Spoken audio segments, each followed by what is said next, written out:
This is the African folktale story of Maid, a silent maid who knows everyone's secrets and kept their truths. But tonight, ancestors forgive me. I will unfold secrets that should never be revealed. Mama Ife was sleeping with her tailor. Chief Agu's daughter had the gardener's chain. The real will? Buried in a room where the old master took his last breath. Oh, I knew too much. But here is what they never asked. How does a mere maid know these things? Sit closer, child. I didn't just know everyone's secret. I was the biggest secret of them all. I always knew I was easy to overlook. People never suspected I knew their secrets. You could pass me 10 times a day and still ask, "Ha, are you new here?" I had cleaned enough toilets in Enugu to know that people only remember the smell, never the person scrubbing. Some madams would call me, "Hey you!" Others just snapped their fingers like I was a goat that had lost its way. But I didn't argue. I just did the work. Sweeping, mopping, washing, rinsing, cooking before cocktail. Then packing my small nylon bag and moving to the next house.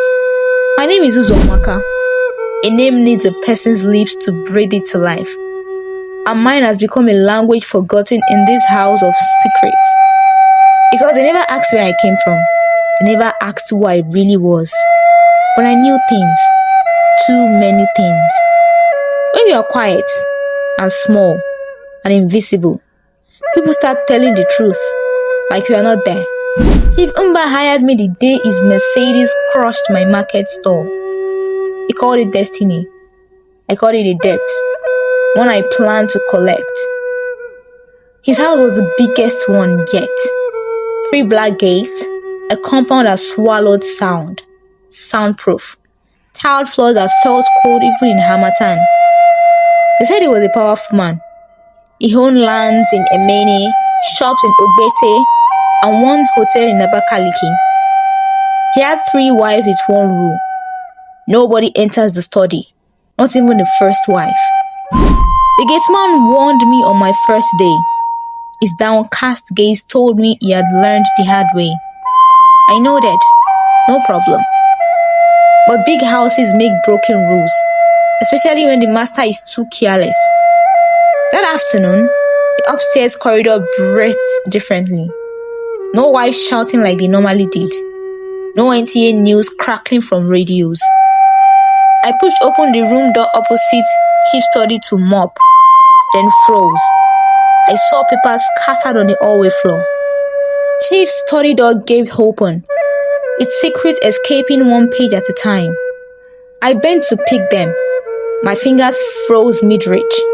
The photograph stared up at me, faded but unmistakable.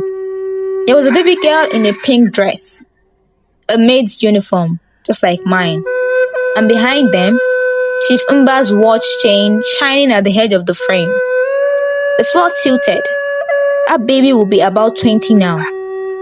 The mat did its own confession, blurry and faded. I didn't recognize them, but my chest tightened, like someone was squeezing it. I stared at the picture again. The child's eyes, a round face. I couldn't explain it, but something about her felt familiar. I heard footsteps and stood up quickly. It was Chief Umba. He stood there, his eyes on the photograph in my hand. He snatched it from me immediately. "Who gave you this?" he asked angrily. I shook my head. "No, it was on the floor, sir. I just picked it." He stared at me, his nose flaring with anger. "I don't ever want to see you touch anything in this house again," he shouted. Then he paused and looked at me closely. Not in the way a chief looks at a maid, but the way a man looks at a reckoning. What is your name again?" he asked. I said it slowly, surprised. He was the first person to ask for my name in months. "Uzuamaka, sir." He nodded and walked away. I didn't see him again for the rest of the day. That night, rain fell like 1,000 secrets against the roof and I was cold. I went to boil water in the boys' quarters kitchen. When I heard shouts in the courtyard, screams through the compound like a bushfire. By the time I pushed through the gathered staff, the wives at Chief's study door shouting for help. "He won't answer," the youngest wife wailed, Agele loosening. That is when we smelled the trouble. Chief Umba was naked in the bathtub, the water still running. His hand was stretched out like he was pointing at something or someone. His eyes turned. The youngest wife fainted. The first wife was shaking him, but it was the middle wife crying into a George wrapper that chilled me most. This was the woman who had survived 3 poison scares without shedding a tear. The driver ran off to call the doctor. I just stood there, looking at him. In that moment, I saw something familiar on his face. The same flaws frozen in I had seen in that photograph taken 20 years ago. As they covered him with a towel, one of the wives looked straight at me. "Who is Uzuamaka? What did you do?" My mouth opened and I couldn't answer because we were finally asking the right question. Who is Uzuamaka? I left the house before anyone could ask further questions via the kitchen door.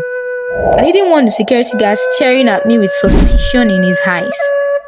I didn't carry anything, just an Ankara wrapper tied around my waist and a nylon bag with sachet water I had bought from the corner kiosk earlier.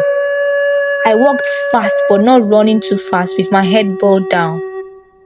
20 years had taught me this exact speed. Fast enough to respond, slow enough to never seem eager.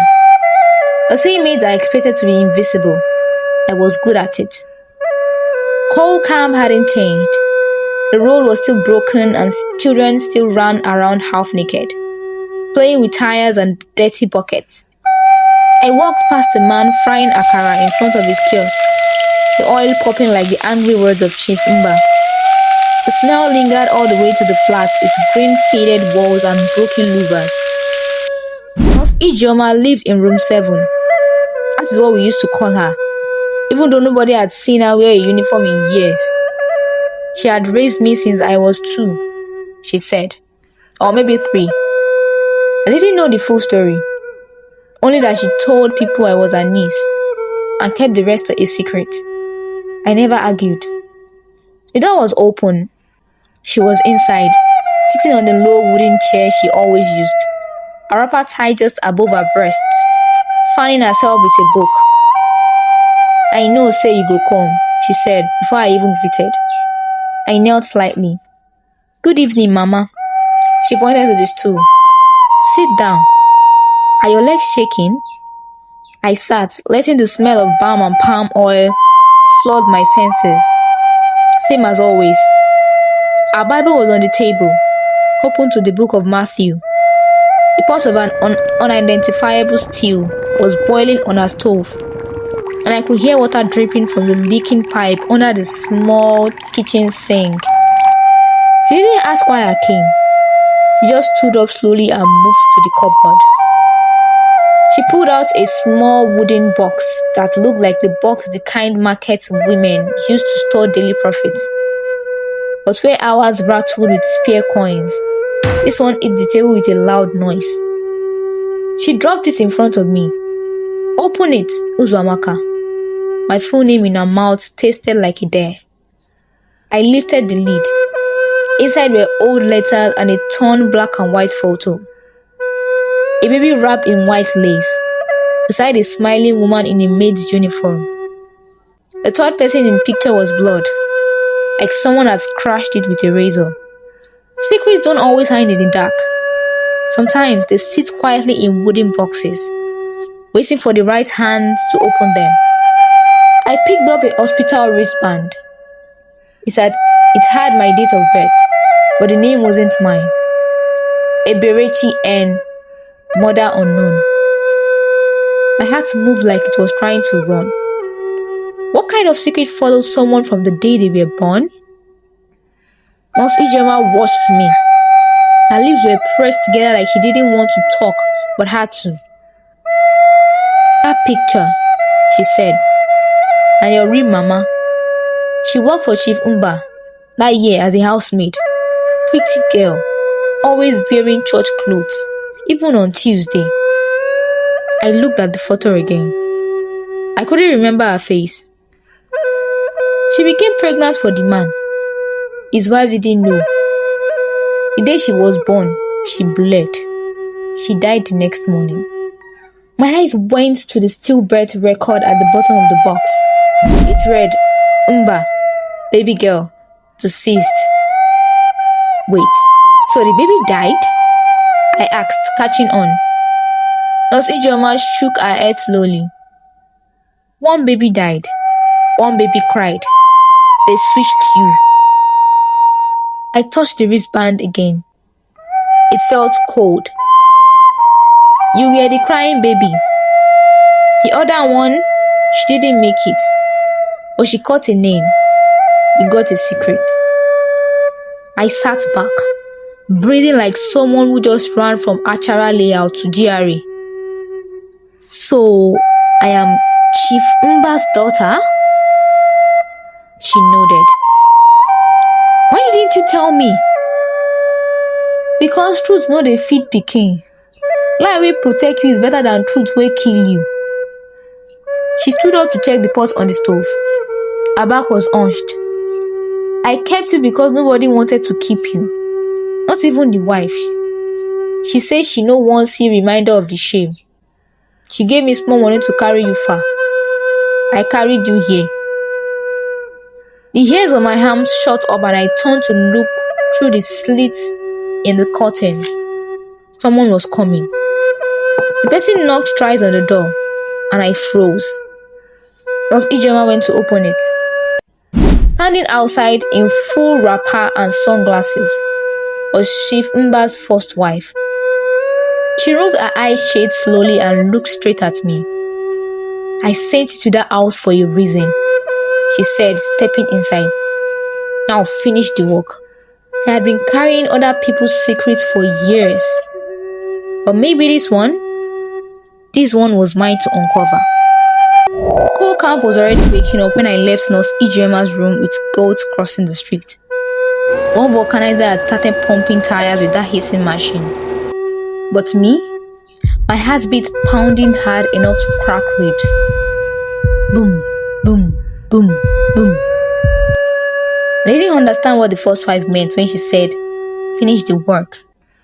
Was this revenge? They buried him 2 days ago. But the house was still full. Not with mourners, but with men in starched suits. Women in imported lace fanning themselves. And relatives who only appear when land is about to change hands. One woman in a blue blouse was already pointing at the ceiling and shouting, "Before he died, he told me this upstairs building was mine." Another one in sunglasses said, "Show us the will. Is it only you he told things? Or did my brother only trust his secrets to maids now?" The last word called with venom. His gaze moved to the staircase where I stood frozen. I wore my brown scarf and wrapper and entered quietly through the back gate like always. No one looked twice at me, just how I liked it. And that is how secrets spread. I carried a mop and a broom like a shield. I even greeted one of the lawyers as I passed. A perfect disguise. Who notices they help at a funeral? The relative looked at me, confused, and kept walking. These types don't remember people like me. The house had changed. It was funny how things happened after the master of the house had passed away. Pictures were removed from the walls, the glass trophy had fallen, the sound system wires were unplugged.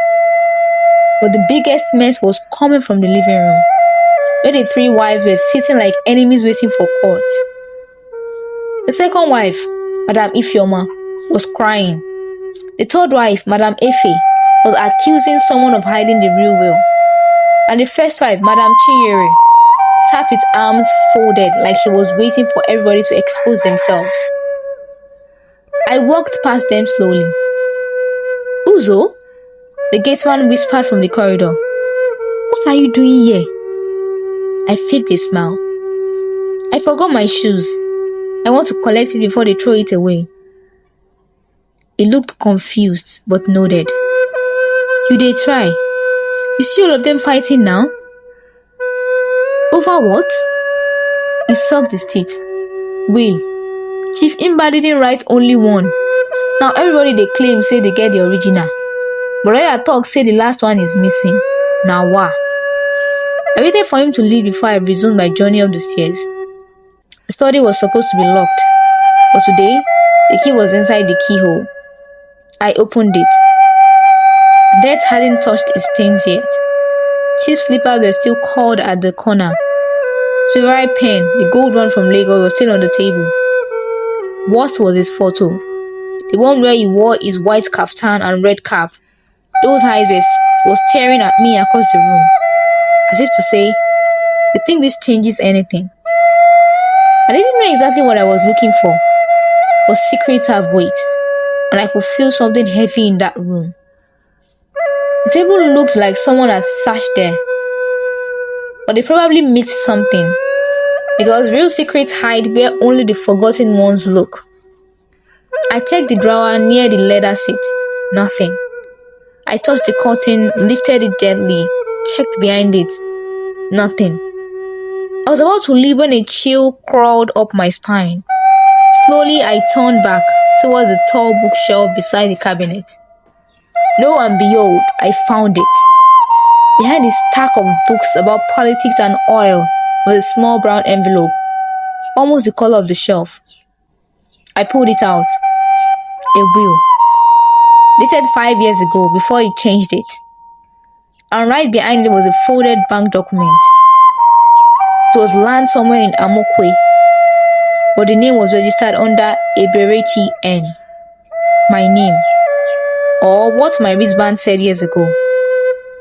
I couldn't breathe for a second, so I leaned against the wall. There was one more thing in the envelope. A photo of a small baby girl in a pink dress. The one I had seen before. But behind the photo, in black ink, someone had written a safe code. 937 Ezike. I turned to look at the wall safe. The one behind the calendar of Saint Teresa. I stood there thinking, was this why I was sent here? I was about to try the code when the door cracked open. I turned quickly, the first wife. She walked in, no knock, no apology, and dropped something on the desk with a sharp slap. A newspaper. She then pointed at it, gesturing that I take it. I leaned closer and glanced at it. A picture of her husband shaking hands with a popular politician. Behind them, standing between two security men, was a young housemaid, holding a baby. That baby had a round face. The housemaid had a scarf covering her hair. But the baby? It was me. The background picture. I had cleaned that veranda before. I knew that compound. It belonged to the same politician who owned the hospital Noj Ijeoma talked about. The first wife looked up at me. You think you are smart, eh? She said. You think you are the only one who knows secrets in this house? She moved closer and placed her hand on the envelope I was holding. I have been waiting for you to find that. Now, what will you do with it? She turned to leave, but paused at the door. Oh, and by the way, that land in Amokwe is yours. It is worth 47 million now. Congratulations, you are finally rich. Let's see what you will do with it. My head was spinning, and all that came to my blank mind was, in this house, secrets were the inheritance, and maybe mine was finally coming home. I didn't sleep. I just sat on Nurse Ijeoma's floor. The wooden box opened, and that photo in my hand. The same baby. The same blurry housemaid. Me. and somebody's secret shame wrapped in my birth. Who was I really? And why did Chief Mba, who always ignored me, write my name behind that photo? How did the first wife know? That was the question burning my tongue. How long had she been watching me watching? What secret was I supposed to uncover?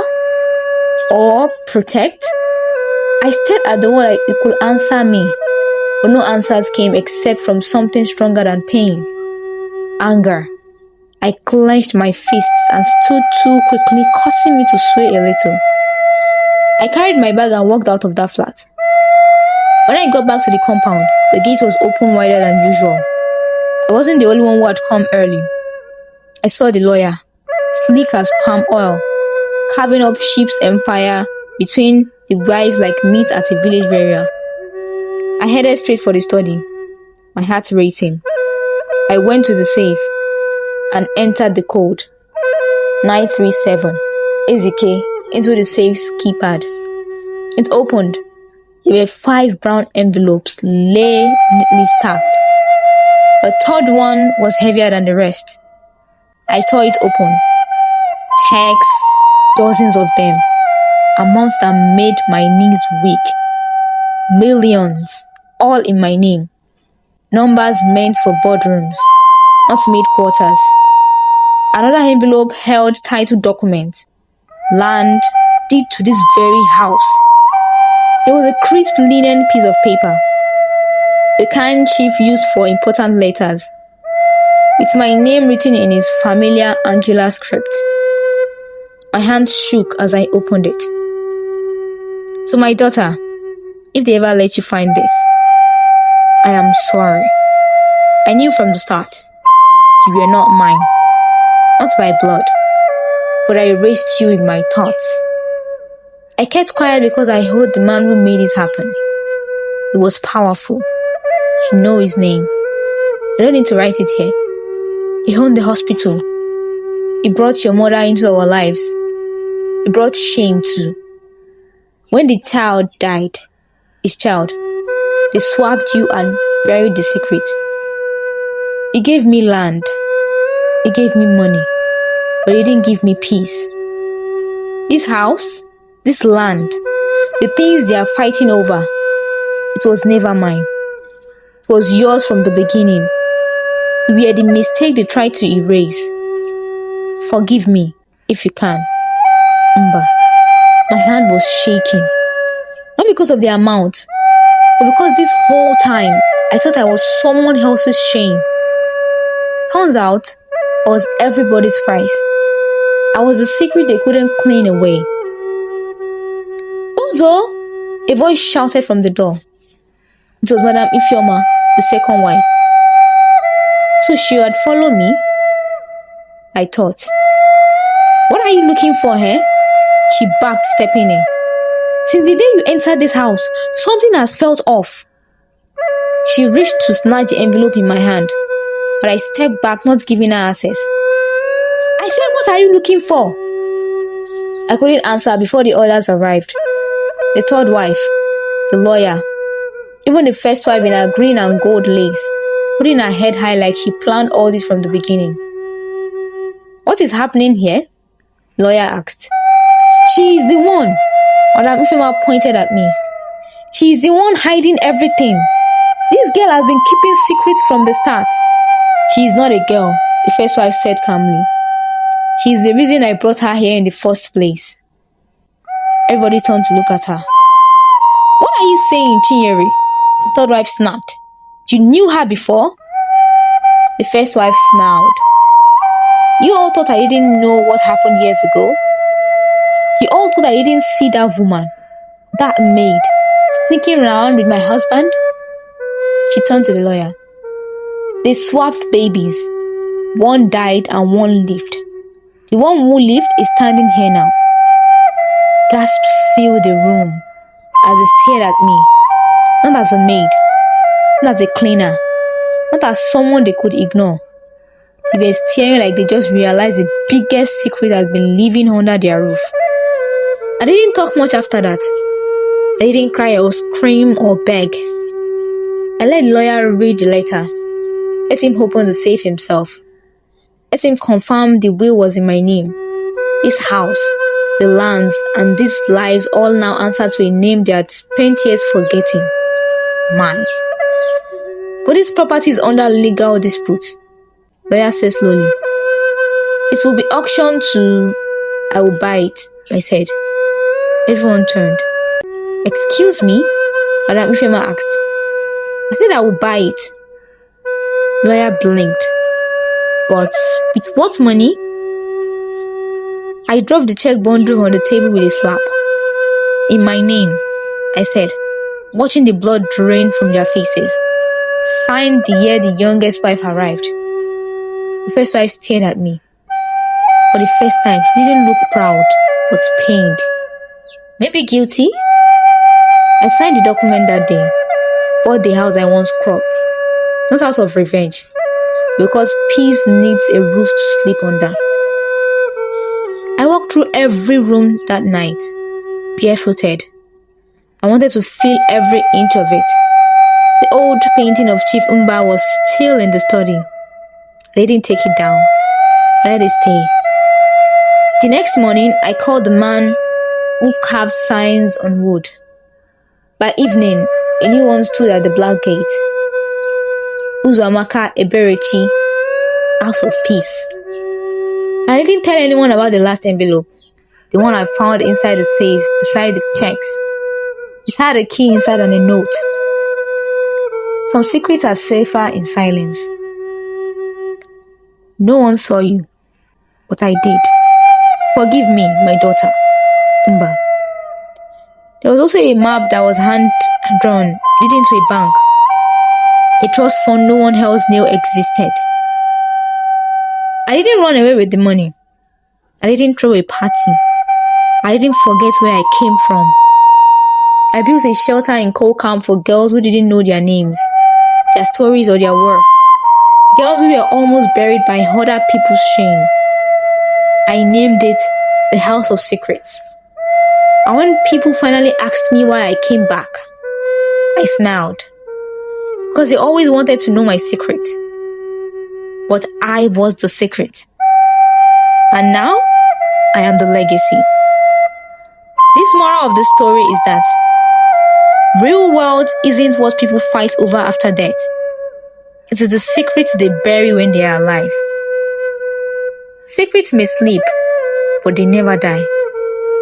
The world may forget your name, but if you know your own story, your truth, then you have already inherited the most powerful thing. Because the greatest inheritance is not land or gold or a surname. It is the power of a secret no one could steal from you. So, who really deserved sheep's fortune? Was Uzomaka the rightful heir? Or the perfect pawn? Drop your comments below. I would love to read them. Tap the subscribe button and turn on notifications because next week's story will warm your heart in ways you can't imagine. Binge more below. This life-changing twist will make you question everything.